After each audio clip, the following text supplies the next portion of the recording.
สวัสดีค่ะมาพบกับเรากันอีกแล้วนะคะ ในวันนี้นะคะเราก็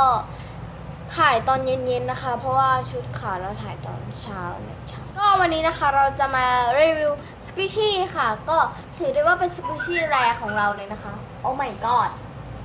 นั่นแหละนะคะ เดี๋ยวเราไปดูกันเลยค่ะก็จะเป็นตัวนี้เลยเป็นพายออริเกอร์นะคะเป็นพาย Hello Kitty ออริเกอร์ก็ไม่ขอแกะนะคะ เพราะว่าด้านหลังเหมือนมัน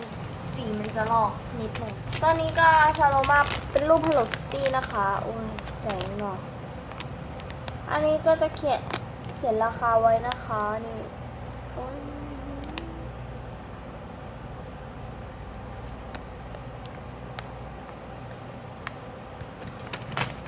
ก็จะเขียนออริเกอร์เป็นรูปพายตรงนี้แล้วก็เขียนชื่อนะคะมา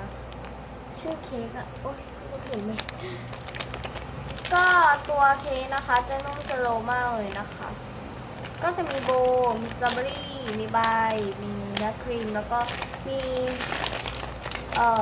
ขนมปังด้านหลังนะคะแต่ว่าไม่ขอแกะนะเขียนโอริเกอร์คำเตือนนะคะแต่ตรงนี้ถ้า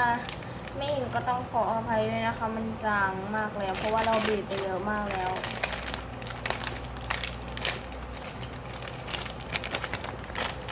มันกลิ่นหอมมากเลย